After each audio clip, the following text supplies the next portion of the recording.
What if you could play a season of Conquest KvK without crystal technology? Everybody would be signing up. Well, in today's face-to-face with the developers, we're going to talk about how the developers have essentially done exactly that for KvK Season 3 and more. So stick around in this video for the things you really need to know about the changes coming to Rise of Kingdoms.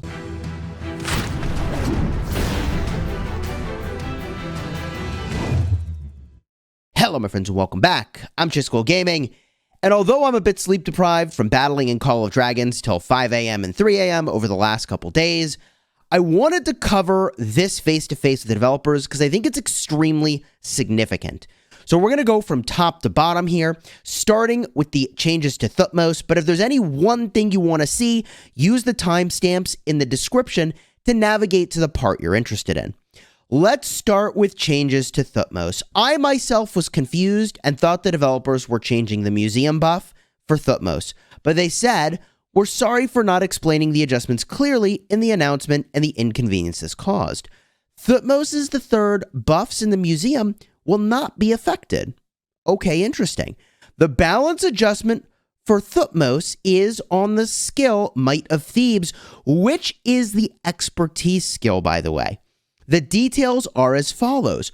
Previously, after using an active skill, troops would do 30% more normal attack damage for 3 seconds, and that triggers once every 8. Well, it is getting buffed. Now archer units take 5% less damage from infantry, and it has all the stuff it had before. After using an active skill, troops deal 30% more normal attack damage for 3 seconds. Triggers once every 8 seconds. Okay. Buff coming to Thutmose III.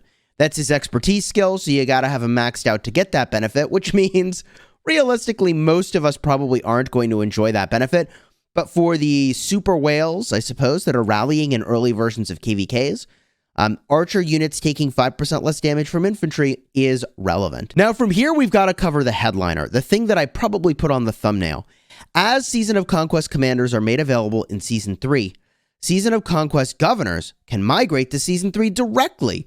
This is very unfair to local governors. So basically what the developers did, and let me bring you to speed, is they sort of hinted that you could use Season of Conquest commanders once again in KvK Season 3.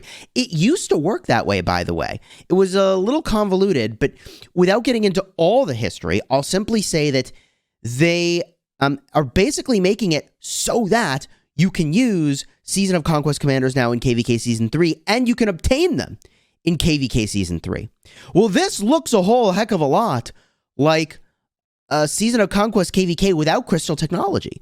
KvK 3 suddenly becomes one of the most coveted KvKs to go check out because you could use, theoretically, your alliance currency to get a bunch of passports and basically just do Season of Conquest, be really powerful relative to everybody else because they're all local KvK 3 governors, and you could have all the endgame commanders and be a super whale with no crystal technology, right? And so I think a lot of people would say, wait, is that an issue? And of course, the local players of KvK 3 Kingdoms would be like, yeah, that's terrible. So they say this issue has come to our attention. The difference between immigrant governors and local governors has indeed become apparent after Season of Conquest commanders are made available in Season 3. To ensure a good gaming experience for local governors and meet the cross-season immigration needs of Season of Conquest governors, we consider adjusting the cross-season immigrant limit for Season 2 and Season 3. So what they're saying is, hey, we think the answer is to change the number of players that can migrate. Okay. They say the immigrant governor quota will be increased from 30 to 50 for Kingdoms in Season 2. So they're increasing the number of people that can go to Season 2. Allow me to tell you what I understand the problem with this to be. The problem is that there's no way for the king to actually determine who they're accepting into the kingdom. So these KvK Season 2 kingdoms, they spend an astronomical amount of time hand selecting the players they want to come to their kingdom, and then random players migrate in, and their whole migration season is ruined. And I feel like that problem has been true ever since they limited migration to Season 2, and it's gone completely, as far as I can tell, unaddressed. The kings still, in my estimation, can't control You're coming into the kingdom, you're not. They can change the power, I believe, for the thresholds, but they can't pick the governor. So I think the real problem here is that the governors need to be hand selected, and there's no mechanism to do that. So changing to 50, I don't know if it still addresses the core problem here. And they also say that in KvK Season 3, now nobody can migrate if you're coming from the Season of Conquest. So this will be changed from 30 to 0 in KvK Season 3. Wow. Cross-season immigrant limit. Now no one can go directly to KvK Season 3.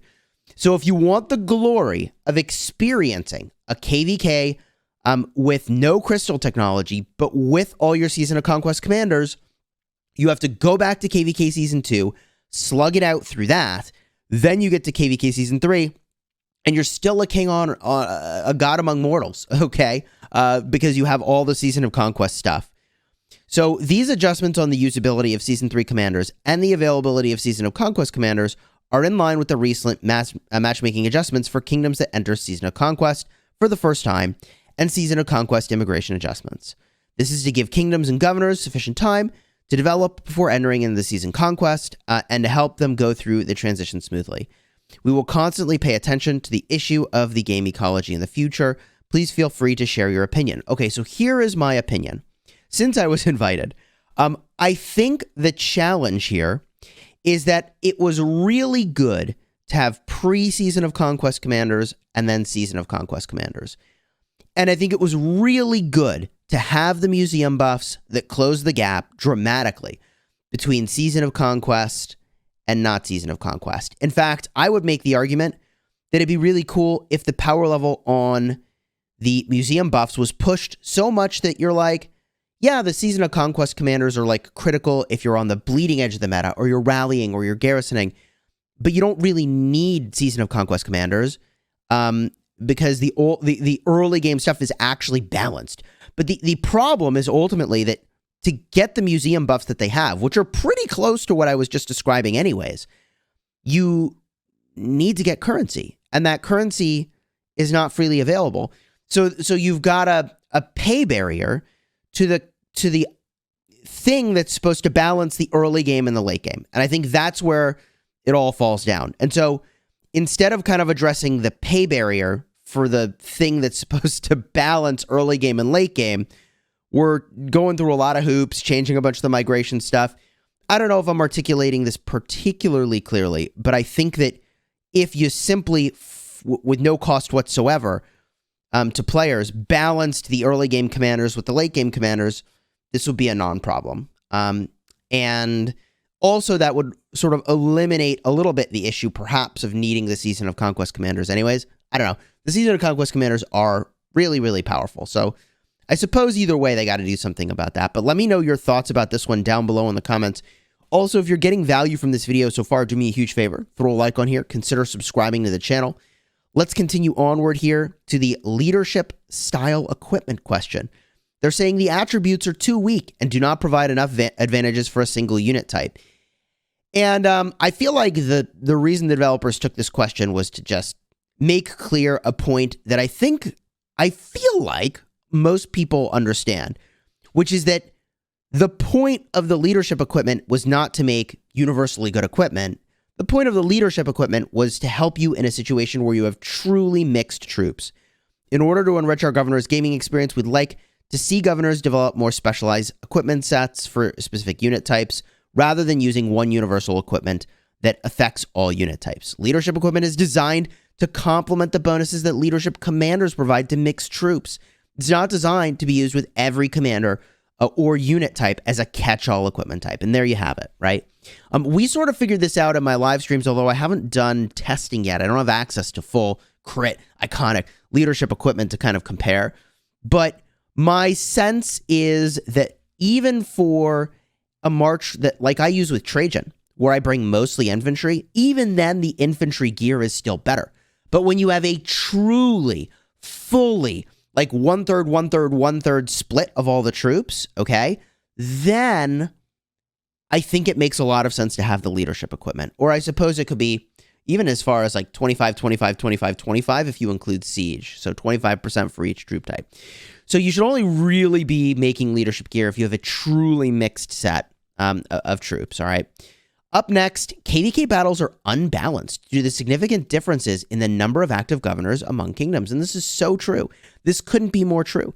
The way the game is designed is that due to the Imperium system, okay, your top 300 players by power are sort of counted toward your sort of matchmaking power. At least that's how I understand it. Now, what that means is you want as many players as possible outside of that top 300 by power, still at a relevant punching strength, okay? So the goal of endgame kingdom development is to have the biggest kingdom possible, the most players possible. And the way that you do that is honestly by virtue of everybody getting kind of thin and being kind of lower power.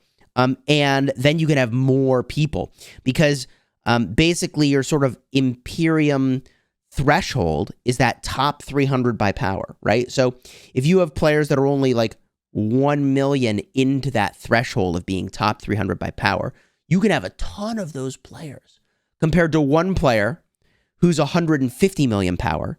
And that's giving you, let's say your threshold is 75 million, all right, for your Imperium line. You could have 75 players that are 76 million power, or you could have one player at 150 million power. It's all the same amount of Imperium burden. It's 75. So the goal is to make the biggest kingdom possible. So what are they saying? Thank you for your feedback. And please rest assured that this issue has already come to our notice. As time passes, the difference in the number of active governors among kingdoms in the game has widened. Some kingdoms have populations that exceed normal values, resulting in a series of problems such as imbalanced kingdom power in KvK battles and difficulty in matching opponents for kingdoms with very high populations. This is definitely true. Meanwhile, some kingdoms have a severe shortage of active players, making it difficult for the management to gather sufficient active governors for gameplay like KvK. We're actively exploring targeted solutions for the issue. Yeah, so by the way, that they basically just said dead weight is bad. They said, meanwhile, some kingdoms have a severe shortage of active players. They just said dead weight wrecks kingdoms, making it difficult for management to gather sufficient active governors for gameplay like KvK. We're actively exploring targeted solutions for this issue. In the future, we will implement a series of adjustments, such as setting a limit to the number of registrants for a single kingdom in KvK and putting scarcely populated kingdoms on the same server. We welcome your opinion in this issue, and we will be taking your account. Wow, when formulating the final adjustments. Wait. Man, I am taking in so much now that I missed on the first read of this. They're going to merge servers. Chat, I think they just said they're merging servers potentially. In the future, we will implement a series of adjustments, such as limiting the number of registrants for a single kingdom and putting scarcely populated kingdoms on the same server. Wow. So this does a couple things. On the one hand, I feel like this maybe solves the wrong problem. Let me explain. On the one hand, limiting the number of registrants makes it so that your kingdom can do a couple things. First of all, you don't have to zero dead weight anymore. This is actually something I think is a little bit toxic about Rise of Kingdoms, is that if someone doesn't contribute and they count towards your matchmaking power, then you must zero them or it will destroy your kingdom. And this is like so controversial. People who don't understand lose their mind over this. But your active players, when they carry dead weight, all are now fighting a harder opponent because you have dead weight counting toward matchmaking. They're also having less people actually fighting because you have all this dead weight you're carrying. So the actual contributors are stressed 100 times more than they would have been otherwise. It's not like, oh, it's just a little, no.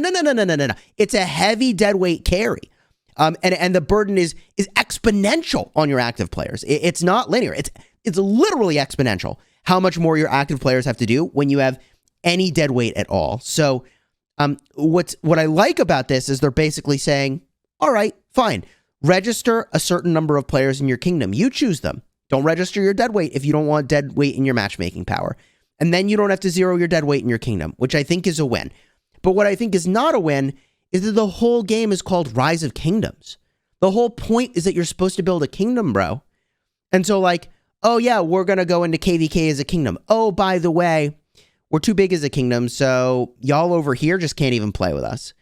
So I don't know. It might actually be the best solution to set a limit to the number of players that can queue in a single kingdom. There's just the problem is that really big kingdoms are about to get really, really, really wrecked. This also has the side effect of actually fixing lag, potentially, by reducing the number of players that are in any given KvK, because you've now limited the number of players that can participate from any one kingdom. And let me tell you, lag is just, it's the fun killer. It's the biggest fun killer. So I don't know. This might actually be the right solution, but it's just really weird because we've spent 4.5 years building the biggest kingdoms possible based off the design of the game. So when the design of the game changes, we get a little bit of whiplash as players because it's like, what are we supposed to do now? So I don't know. I think this actually might be a really good change. It's a part of the reason, by the way, the developers back in the day were considering alliance-based KvKs to try to address this problem. But it's called Rise of Kingdoms, not Rise of Alliances. Bro, like you told us to build kingdoms, and now you're like, actually, JK, build an alliance? It's like, what? So I think this is actually better than making alliance-based KvKs, but setting a limit to the number of registrants. I mean, this is just such a big thing that they're discussing here. But I actually think aspects of this could be very good. I think that's enough about that one. If you do want to see more information about those topics, by the way, I'll have cards in the end screen, and I'll remind you about that in a bit. So following the launch of the Ark of Osiris Raging Sands and the time announcement of the Osiris League in the new season, many of you have approached us with a few questions regarding the two events. We've summarized your questions and the answers below. There are too few Pioneer slots for the Ark of Osiris Raging Sands.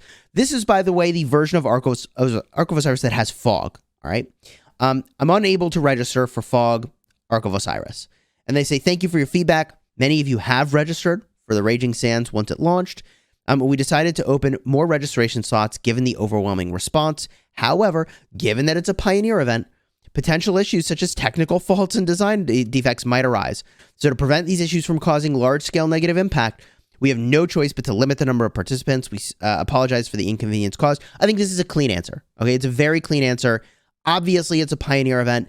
Great news. People really want to play it. Bad news. It's still in testing. It's not ready for everyone to play it yet.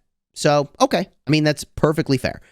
Will the new rules and gameplay in Ark of Osiris Raging Sands take effect in the new season of Osiris League? So this would be like a yes or no question, in my opinion. Yes, it's Raging Sands, or no, it's not. Or, I mean, I don't know. Maybe they say the first part is not and the last part is, whatever. Or so what do they say? For all governors to experience more diverse and tactical game modes, all battles in this season will feature Raging Sands. So it's 100% Raging Sands. The new Osiris is Raging Sands. Then they say the formation and armament buffs on the battlefield in Ark of Osiris practice matches will be disabled temporarily to help governors better prepare and develop strategies in advance for the battles. Well, wait a minute. Maybe this is just on me, but I thought that Ark of Osiris Raging Sands would allow you to use your armaments and formations. Is that not true? I don't actually know. Maybe it doesn't. This is also to make sure the practice matches reflect the battlefield in Osiris League. I guess this season of Osiris League is not going to include formations. What does it say? Will armament and formation buffs take effect in Osiris League? Armament and formation buffs will be temporarily disabled in this season of Osiris League. That's cool. I think it makes it a far more level playing field. When will the Osiris League start? At the end of May. This has been another face-to-face with the developers. Wow. So, I mean, this was actually a really meaningful face-to-face with the developers. And my biggest takeaways are going to be as follows.